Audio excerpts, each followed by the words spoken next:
అయితే ఈ ఆపరేషన్ ఎందుకు చేయాలి? యూజువల్‌గా పేషెంట్స్ ఎవరికైనా లివర్ డ్యామేజ్ అనుకోండి, సిరోసిస్ ఆఫ్ లివర్, దానికి ఏదైనా కారణం ఉండొచ్చు. సిరోసిస్ ఆఫ్ లివర్ అయిన తర్వాత advance stage damage, child's B and C, అంటే కాళ్ళు వాపు రావడం కానీ, కడుపులో నీళ్ళు రావడం కానీ, తర్వాత కిడ్నీ మీద ఎఫెక్ట్ రావడం కానీ, బ్లడ్ మీద ఎఫెక్ట్ ఏమైనా రావడం కానీ, దానికోసం మనం ఈ లివర్ ట్రాన్స్ప్లాంట్ చేస్తామన్నమాట. అయితే ఒకవేళ మనకి లివర్ ట్రాన్స్ప్లాంట్ డిసైడ్ అందుకోండి చేయాలనని, అయితే దానికి ప్రీ రిక్విజిట్ ఏంటి? ఫస్ట్ ఏంటంటే మనకి లివర్ ట్రాన్స్ప్లాంట్ చేయాలైతే ఎవరైనా లివర్ ఇచ్చేవాళ్ళు ఉండాలి. లివర్ మనకి రావడానికి 2 దారి ఉంటుందండి. ఒకటి దారి ఏంటంటే ఎవరైనా బ్రెయిన్ డెత్ అయ్యే పేషెంట్, బ్రెయిన్ డెత్ అంటే బ్రెయిన్లో హిమరేజ్ కానీ, ట్రామా కానీ, దీనివల్ల బ్రెయిన్ డెత్ అయిపోయింది.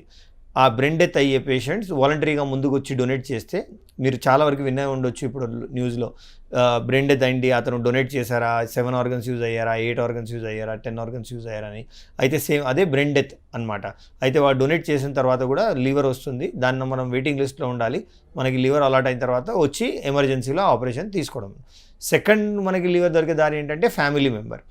యూజువల్గా ఏ ఫ్యామిలీ మెంబర్ 18 నుంచి 55 ఏజ్ మధ్యలో, 19 నుంచి 55 ఏజ్ మధ్యలో ఆ మెంబర్ బ్లడ్ రిలేటెడ్ అంటే అమ్మ, నాన్న, brother, sister, son, daughter, grand son, grand daughter, wife, ఈ మెంబర్సే మనకి ఇవ్వడానికి సిద్ధంగా ఉంటారనమాట. అయితే దాంట్లో కూడా బ్లడ్ గ్రూప్ చాలా ఇంపార్టెంట్. మనకి ఓ బ్లడ్ గ్రూప్ ఎవరికైనా ఇవ్వచ్చు, లేదంటే మనకి పేషెంట్ బ్లడ్ గ్రూప్ ఏముంది ఆ బ్లడ్ గ్రూపే ఉండాలి. ఇంకా ఏబీ బ్లడ్ గ్రూప్ ఎవరి దగ్గర నుంచే తీసుకోవచ్చు. సో అలా మ్యాచ్ చేసి దాని తర్వాత వాళ్ళది బ్లడ్ టెస్ట్ చేసేసి, వాళ్ళది సోనోగ్రఫీ, సిటీ స్కాన్, ఎంఆర్ఐ చేసి లివర్ ఎలా ఉంది దాన్ని మనం కట్ చేసి డివైడ్ చేసామనుకోండి, చేసినాక ఇచ్చేవాళ్ళకి సరిపోతుందా, మిగిలింది ఇచ్చేవాళ్ళకి సరిపోతుందా లేదా, అదే అన్ని క్యాల్కులేషన్ జరుగుతాయన్నమాట.